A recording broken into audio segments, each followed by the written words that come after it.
Order of draw বলতে বোঝায় ভেনি puncture করার সময় ব্লাড কালেকশন টিউবগুলো কোনো ক্রমে সংগ্রহ করা হবে। এই স্ট্যান্ডার্ড সিকোয়েন্স তৈরি করেছে clinical and laboratory standards institute বা CLSI, কারণ প্রতিটি টিউবের মধ্যে আলাদা অ্যাডিটিভ থাকে, যেমন anticoagulant, clot activator, metabolic inhibitor. যদি ভুলক্রমে টিউব নেওয়া হয় তাহলে অ্যাডিটিভ কন্টামিনেশন হতে পারে এবং এতে ক্লিনিক্যাল রেজাল্ট ভুল আসতে পারে। এখন আমরা পুরো অর্ডার অফ ড্র সিকোয়েন্স দেখব। স্ট্যান্ডার্ড সিকোয়েন্স হল 1. Blood culture tube, 2. Sodium citrate tube like blue, 3. Serum tube red বা gold, 4. Heparin tube green, 5. EDTA tube purple lavender, 6. Fluoride tube grey. এটা মনে রাখার একটি সহজ নেমনিক হল BSCHEF, মানে blood culture, sodium citrate, clot activator, heparin, EDTA, fluoride. এখন আমরা প্রতিটি টিউবের অ্যাডিটিভ এবং তার মেকানিজম অফ অ্যাকশন আলোচনা করব। প্রথমটি হল SPS, সোডিয়াম পলিঅ্যানেথল সালফোনেট। এটি কমপ্লিমেন্ট অ্যাক্টিভেশন এবং ফ্যাগোসাইটোসিস ইনহিবিট করে, ফলে মাইক্রো অর্গানিজম ধ্বংস হয় না এবং কালচার টেস্ট সঠিক হয়। দ্বিতীয়টি সোডিয়াম সাইট্রেট।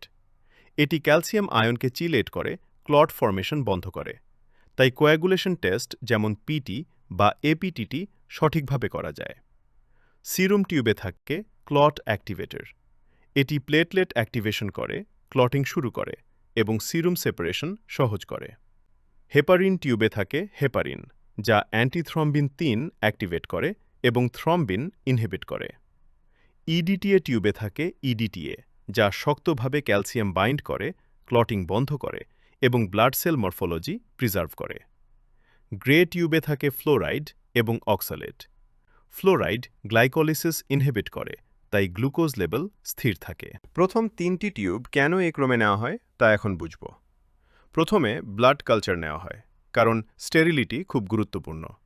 অন্য টিউবের additive micro organism growth inhibit করতে পারে। দ্বিতীয়, সোডিয়াম সিট্রেট টিউব নেওয়া হয়, কারণ কোয়াগুলেশন টেস্টে অ্যান্টিকোয়াগুলেন্ট রেশিও খুব প্রিসাইজ হওয়া দরকার। তৃতীয়, সিরাম টিউব নেওয়া হয়, কারণ এতে অ্যান্টিকোয়াগুলেন্ট নেই, তাই পরের স্যাম্পলে কন্টামিনেশন কম হয়। এখন শেষ 3টি টিউব নিয়ে আলোচনা করি। সিরাম টিউবের পরে হেপারিন টিউব নেওয়া হয়, কারণ হেপারিন কোয়াগুলেশন টেস্টে ইন্টারফারেন্স করতে পারে।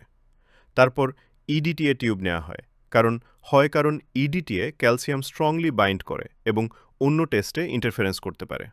সবশেষে ফ্লোরাইড টিউব নেওয়া হয়, কারণ গ্লাইকোলিসিস ইনহিবিটর অনেক বায়োকেমিক্যাল টেস্টে সমস্যা তৈরি করতে পারে। সঠিক অর্ডার অফ ড্র অনুসরণ করা খুব গুরুত্বপূর্ণ। এটি 3টি প্রধান কাজ করে।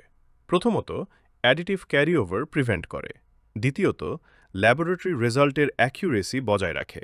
তৃতীয়ত, ইন্টারন্যাশনাল ল্যাবরেটরি কোয়ালিটি স্ট্যান্ডার্ড বজায় রাখতে সাহায্য করে। ফ্লেবটমিতে কিছু কমন মিস্টেক দেখা যায়। একটি হল হেপারিন এবং EDTA টিউবের অর্ডার পরিবর্তন করা। এতে পটাশিয়াম ফলসলি ইনক্রিজ হতে পারে। আরেকটি হল EDTA টিউব আগে নেওয়া। এতে কোয়াগুলেশন টেস্ট কমপ্লিটলি ইনভ্যালিড হয়ে যেতে পারে। আরেকটি বড় ভুল হল ব্লাড কালচার প্রথমে না নেওয়া। সঠিক ব্লাড কালেকশনের জন্য কিছু বেস্ট প্র্যাকটিস অনুসরণ করা উচিত। প্রথমে পেশেন্ট আইডেন্টিফিকেশন ভেরিফাই করতে হবে। তারপর কারেক্ট টিউব প্রস্তুত রাখতে হবে। ভিনি পাংচার করার সময় স্টেরাইল টেকনিক মেনটেন করতে হবে।